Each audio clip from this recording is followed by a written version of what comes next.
আজকে যে 2016 সালের প্যানেলটি হাইকোর্টের পর সুপ্রিম কোর্টে বাতিল হয়েছে, যেভাবে সীমাহীনভাবে চাকরি চুরি হয়েছে গোটা পশ্চিমবঙ্গের মানুষ জানে, সেই প্যানেল সুপ্রিম কোর্টে বাদ দিয়ে হয়েছে। তার প্রতিবাদে আমরা আজকে আন্দোলনে নেমেছিলাম এবং আপনারা দেখলেন কিভাবে মমতা বন্দ্যোপাধ্যায়ের চটিচাটা পুলিশ চোরদের ধরতে পারে না, সাধারণ ছাত্রছাত্রী যারা নিজেদের ভবিষ্যতের জন্য আন্দোলনে নামে তাদের উপর কিভাবে মর্মান্তিক ভাবে তাদেরকে টেনে হিচে অ্যারেস্ট করার জন্য নিয়ে যাচ্ছে। এখন বলছে আমাদের নন বেলেবল সেকশনে কেস দেবে আমাদেরকে। এই পুলিশ চোরেদের ধরতে পারে না, আমাদেরকে নাকি নন বেলেবল সেকশনে কেস দেবে, আমাদের নাকি কাস্টাডিতে ঢোকাবে। এই হচ্ছে আজকে রাজ্যের অবস্থা। লেডি হিটলারের নারী অবতার পশ্চিমবঙ্গে অবতীর্ণ হয়েছে।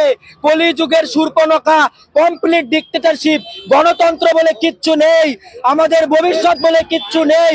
পশ্চিমবঙ্গের সমস্ত ছাত্র যুবদের আহ্বান বলবো, দলমত নির্বিশেষে একছত্র ভারতের জাতীয় পতাকা হাতে নিয়ে রাজপথে নামুন, আন্দোলন করুন। এই সরকার না উৎখাত হওয়া পর্যন্ত আমাদের ভবিষ্যৎ বলে কিছু নেই বন্ধু। এই মমতা বন্দ্যোপাধ্যায় চোরের রানী মুখ্যমন্ত্রীর পদত্যাগের দাবিতে আজকে আমরা রাজপথে নেমেছিলাম।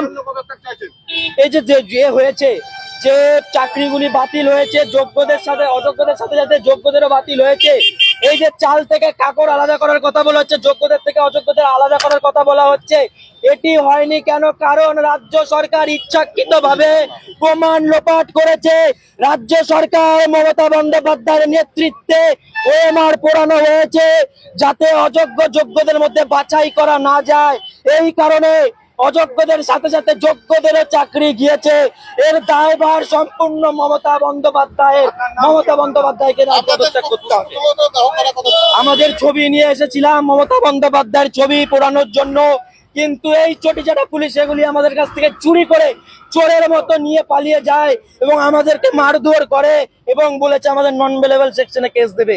এই হচ্ছে পুলিশের কাজ, এরা চোরেদের ধরতে পারে না, ছাত্রদের করে।